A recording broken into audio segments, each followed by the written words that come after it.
우리가 흔히 어리석은 부자를 어리석다라고 부릅니다마는 그 사람 어리석을까요? 우린 이 시대에 그 사람이 우리 곁에 살고 있다면 그 사람은 어리석다 절대 그러지 않을 사람입니다. 그는 대단히 촉망받는 사람입니다. 사업가입니다. 사람들에게 존중을 받고 꽤 부자이며 인생을 성공적으로 살았다고 평가되는 사람입니다. 소위 말해서 부러움을 사는 사업가라고 저는 그렇게 생각합니다. 글을 보십시오. 또 비유로 그들에게 말하여 이르시되 한 부자가 그 밭에 소질이 풍성하며 심중에 생각하여 이르되 내가 곡식 쌓아둘 것이 없으니 어찌할까 하고 또 이르되 내가 이렇게 하리라. 내 곡간을 헐고 더 굳게지고 내 모든 곡식과 물건을 거기 쌓아두리라. 이 사람의 독백을 보면 이 사람의 사업적 수단을 발견할 수 있습니다. 첫째, 그는 적은 투자로 많은 이익을 창출했습니다. 매우 성실했습니다. 그래서 그는 밤낮을 가리지 않고 일했습니다. 그리고 곡식을 보면서 앞으로 곡식이 많이 수확될 것을 예측했습니다. 소위 말해서 시장의 미래성을 예측하는 사업가가 가진 기질이 있습니다. 1번, 2번, 3번은 재미없는 일벌레입니다. 돈만 하는 일벌레입니다. 그런데 이 사람은 일벌레에 그치지 않습니다. 즐기자라고 말합니다. 인생을 즐길 수 있는 멋진 사람입니다. 이 사람 어리석지 않습니다. 우리 가운데 굉장히 멋있는 사람입니다. 돈 버는 특이한 기술이 있고 능력이 있는 사람입니다. 시장의 미래를 예측하는 능력, 이것은 사업가에게 필수적인 아이템입니다. 미래를 볼 수 없는 그런 사람은 싸움을 해도 항상 뒷북을 칩니다마는 이런 안목을 가지고 있는 사람입니다. 그러면서 그런 동시에 인생을 꽤나 잘 즐기는 사람입니다. 멋진 사람이죠. 우린 그를 가리켜서 성공한 사람, 아주 멋있는 사람 이렇게 부릅니다.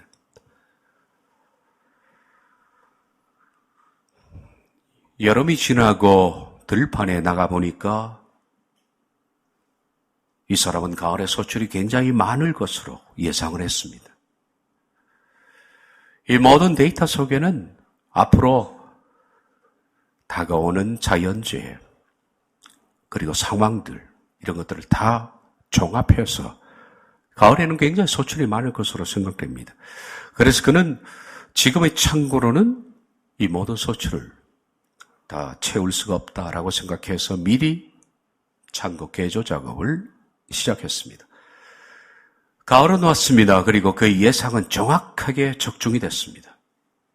엄청나게 많은 곡식들이 그의 창고에 처해졌습니다. 그는 예전에 벌었던 것보다 올해 벌었던 수입이 비교할 수 없을 만큼 엄청나게 많았습니다.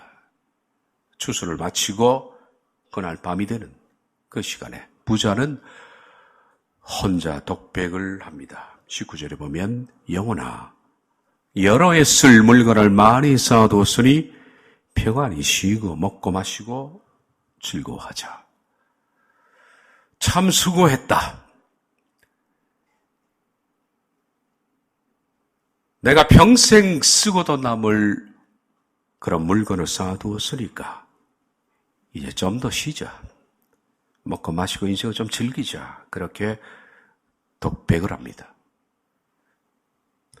그런데 밤사이에 일이 생겼습니다.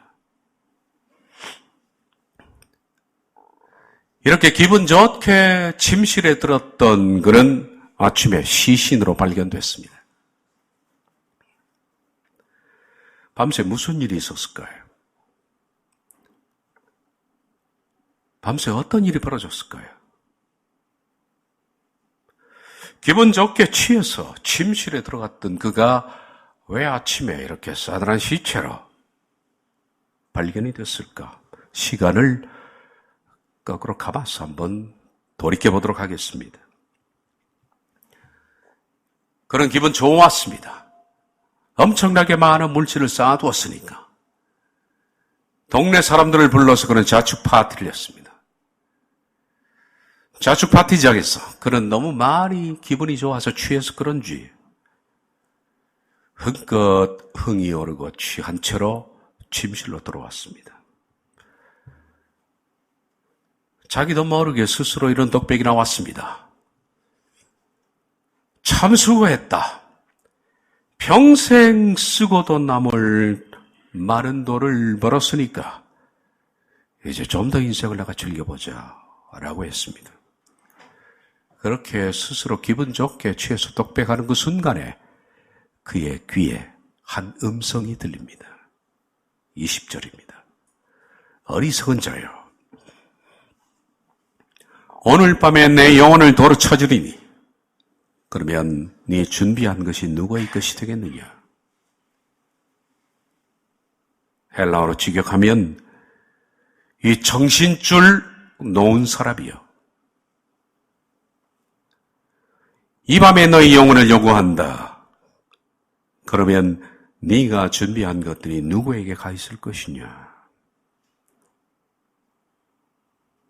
이 사람은 정신줄 놓은 사람입니다. 이 소리와 함께 그는 침실에 쓰러졌습니다. 영혼이 그의 육체를 빠져나왔고 그는 싸늘한 시신이 된 겁니다. 그가 준비한 것이 누구의 것이 됐겠을까요?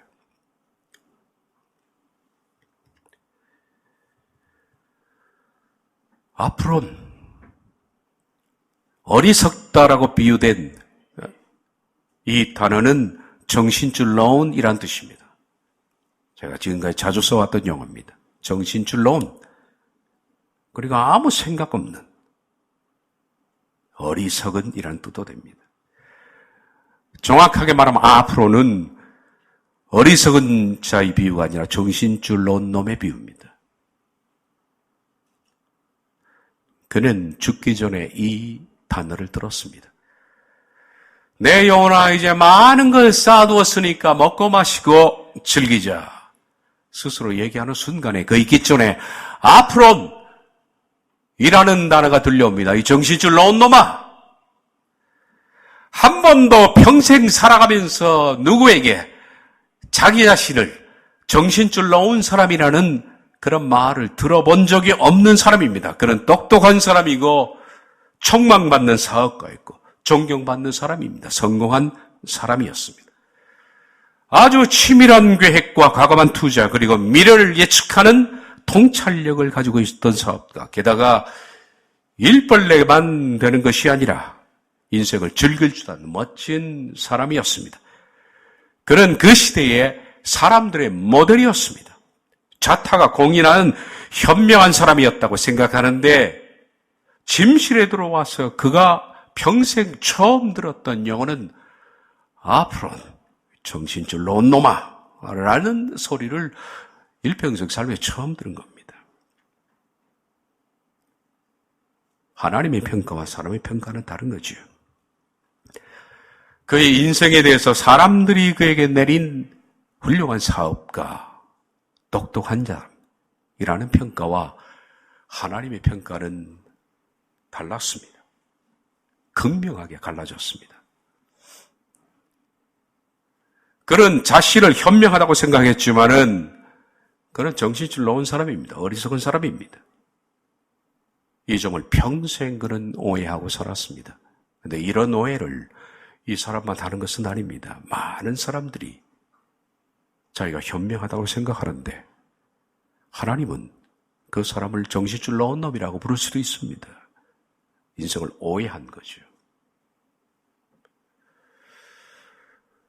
그는 무엇을 오해했을까? 가장 중요한 핵심, 그는 무엇을 오해했을까? 내 인생은 내 것이다라고 생각한 겁니다. 이게 큰 오해입니다. 그의 독백을 다시 보시면 그의 독백 가운데 가장 많이 나오는 단어가 있습니다. 17절 이하를 봅니다. 내가 곡식 쌓아둘 것이 없으니 어찌할까 하고 또 이르되 내가 이렇게 하리라.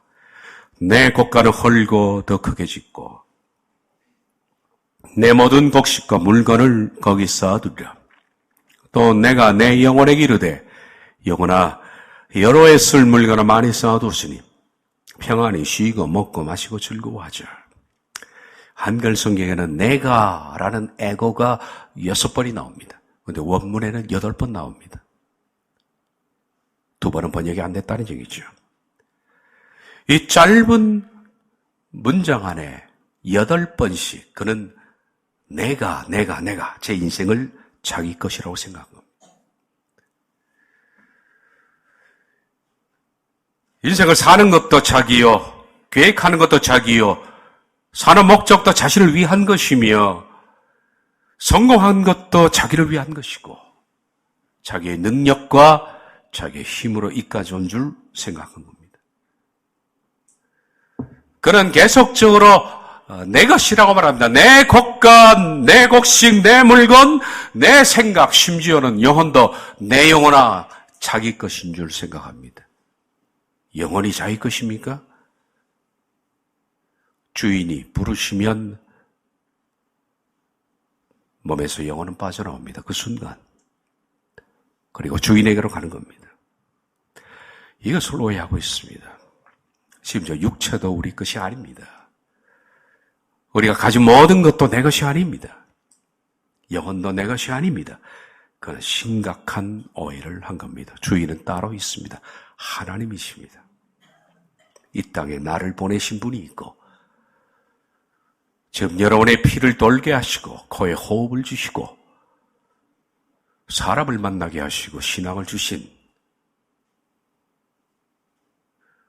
여러분의 영혼의 주인이 따로 있다는 사실을 모르고 있는 이 얼빠진 사람들, 정신줄 놓은 사람들이 주변에 즐비합니다. 20절을 보면 정신줄 놓은 사람이여 이 밤에 너희 영혼을 요구한다. 주인께서 가져가겠다는 겁니다. 그러면 네가 준비한 것들이 누구에게 가 있을 것인가? 그 많이 준비한 것들이 내 손을 떠납니다. 그것은 남의 것이 됩니다. 그걸 위해서 사람들은 열심히 쌓아두는 겁니다. 정신줄을 놓은 사람은 그 사람만이 아닐 거죠. 얼마나 많은 사람들이 정신줄을 놓고 현대인들이 살고 있는지 모릅니다. 나의 인생의 주인이 따로 있다는 사실을 모르고 살아가는 사람들은 허다합니다. 다만 우린 청직입니다. 하나님이 맡겨두신 겁니다. 영혼도 내 것이 아닙니다. 마지막 심판대 앞에서 내가 사용한 것을 하나님께서 꺼내어서 결산을 해보자 하실 주인이 따로 있다는 것을 모르고 있다는 거지요. 이 점을 깨닫지 못하고 1인칭 중심으로 내가 고민하고 내가 염려하고 내가 걱정하고 내가 살려고 발버둥 치는 모든 정신줄 빠진 놈들 세상에 허다하다는 겁니다. 하나님께서 이스라엘 백성들에게 지속적으로 시킨 훈련이 하나 있습니다. 그것이 바로 희년 훈련입니다. 희년 훈련입니다. 주빌리, 희년입니다. 이것은 그들의 사상을 훈련한 겁니다. 사람이 훌륭하다는 것은 사상이 훌륭할 때 훌륭하다 그러는 겁니다. 신앙이 좋다라는 것은 그 사람의 신앙적 사상이 훌륭할 때 훌륭하다 그러는 겁니다. 하나님은 레위기 25장 이 훈련으로 끝없이 그들을 훌륭한 사람으로 훈련시키려고